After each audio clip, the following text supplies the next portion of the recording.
Mesdames, Messieurs, sans plus tarder, nous allons apprécier l'intervention de notre délégué national, Andy Marcellus.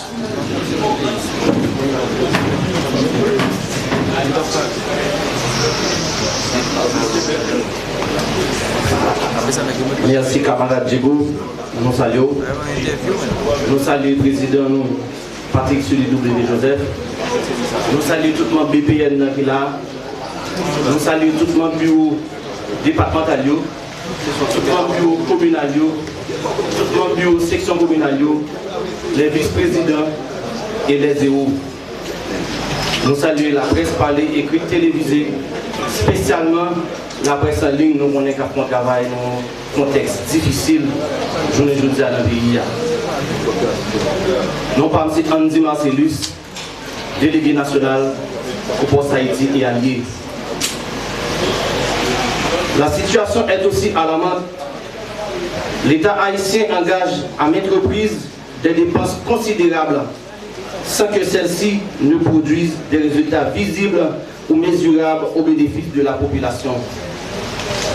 Cette gestion des ressources publiques déconnectée des réalités du pays renforce le sentiment d'abandon au sein de la population.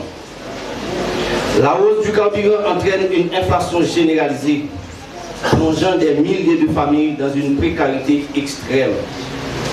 Les travailleurs ne parviennent plus à vivre dignement de leur salaire, tandis que le coût de la vie ne cesse d'augmenter, aggravant davantage les inégalités sociales et fragilisant l'ensemble du tissu économique. De plus, la fermeture de l'aéroport Toussaint-Louverture traduit le niveau de paralysie auquel est confronté le pays. Elle accentue son isolement et entrave significativement les activités économiques ainsi que le fonctionnement normal des institutions. Dès lors, une question fondamentale se pose. À quoi servent réellement ces dépenses publiques si elles ne se traduisent pas par des améliorations concrètes dans la vie des citoyens? Sur le plan électoral, Ouboss Haïti et Alliés estiment que le processus électoral doit se poursuivre sans interruption. La transition politique prolongée n'est pas une solution viable pour le pays. Depuis l'assassinat de l'ancien président Jovenel Moïse, aucun grand chantier structurel n'a été véritablement mis en œuvre, ce qui illustre les limites d'une gouvernance de transition prolongée. Dans cette perspective, il revient au Conseil des ministres et au Premier ministre se définir en concertation avec le Conseil électoral provisoire un modus operandi clair, efficace et réaliste permettant de faciliter l'avancement du processus électoral.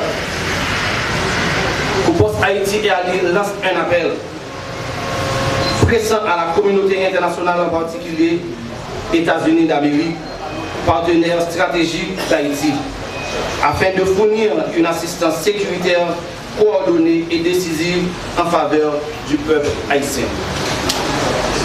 Face à cette situation exceptionnelle, Ouboss Haïti et Alliés appellent à un sursaut immédiat des autorités.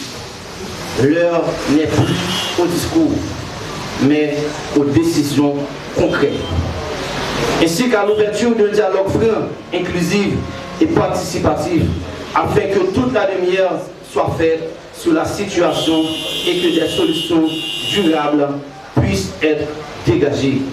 Le peuple haïtien ne peut plus attendre. Nous ne sommes pas capables de profiter de l'occasion pour nous saluer et féliciter tous les grenadiers qui aujourd'hui amènent nous dans la Coupe du Monde. Que chaque membre de Ouboss Haïti leur fasse comprendre que ça veut dire. Merci à vous.